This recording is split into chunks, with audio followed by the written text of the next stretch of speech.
দেশ এবং প্রবাসের সকল ভাই ও বোনদের প্রতি আমার দিনী সালাম, আসসালামু আলাইকুম। আমি নতুন একটা রেসিপি নিয়ে আপনাদের সম্মুখে হাজির হয়েছি।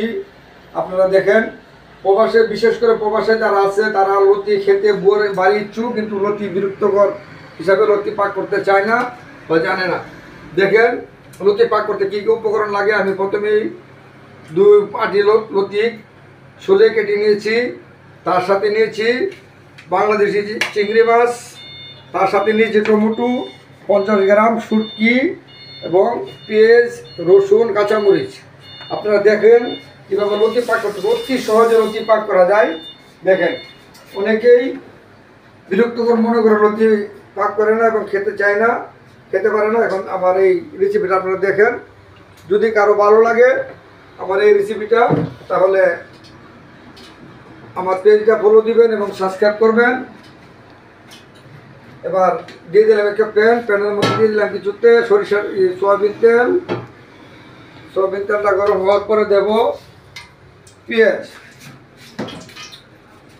পেঁয়াজের পরিমাণ 1 মুঠো পেঁয়াজ দিলাম।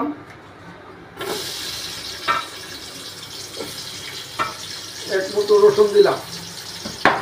পেঁয়াজটা ভাজা হয়ে গেলে এই পেঁয়াজে আমি চিংড়ি মাছটা হলুদ দিয়ে লবণ দিয়ে মেখে রেখেছি, চিংড়ি মাছটা দিয়ে দেব।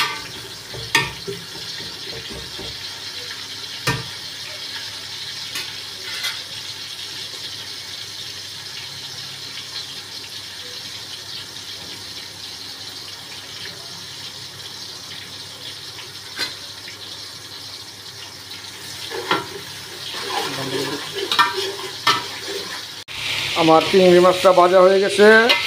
এটির মধ্যে আমি দিয়ে দেব শুটকিটা কিছুক্ষণ নেড়ে চেড়ে নেব, অল্প কিছুক্ষণ। তার সাথে দিয়ে দেব অল্প একটু পানি।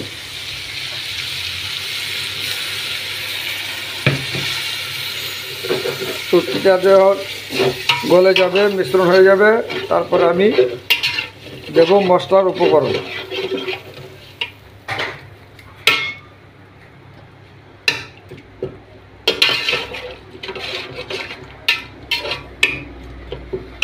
দিয়ে দিচ্ছি কাঁচামরিচ, 8-10টা পরিমাণ কাঁচামরিচ। যেহেতু লাল মরিচটা কম দেব, তাই কাঁচামরিচের পরিমাণটা একটু বাড়িয়ে দিলাম। তার সাথে দিয়ে দেব হলুদের গুঁড়া, তার সাথে দেব মরিচের গুঁড়া, তারপরে দেব ধনিয়ার গুঁড়া।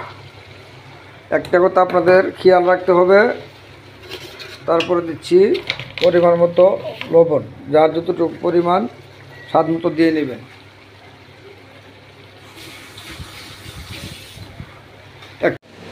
আমি তারপরে দিয়ে দিচ্ছি টমেটোটা দিয়ে দিলাম। টমেটোটা গলে যাবে এবং মশলাটা একটু ভাজা হয়ে যাবে। মশলাটা ভাজা হওয়ার পরে মধ্যে আগে কেটে রাখা লতি এই যে দিয়ে দিলাম সবগুলো লতি দেওয়ার পরে নেড়ে চেড়ে চুলাটা হালকা আছে রেখে দেব 15 মিনিট।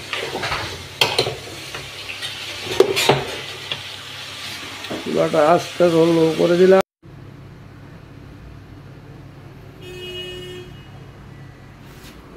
প্রিয় বন্ধুরা, আমার রান্না প্রায় শেষ।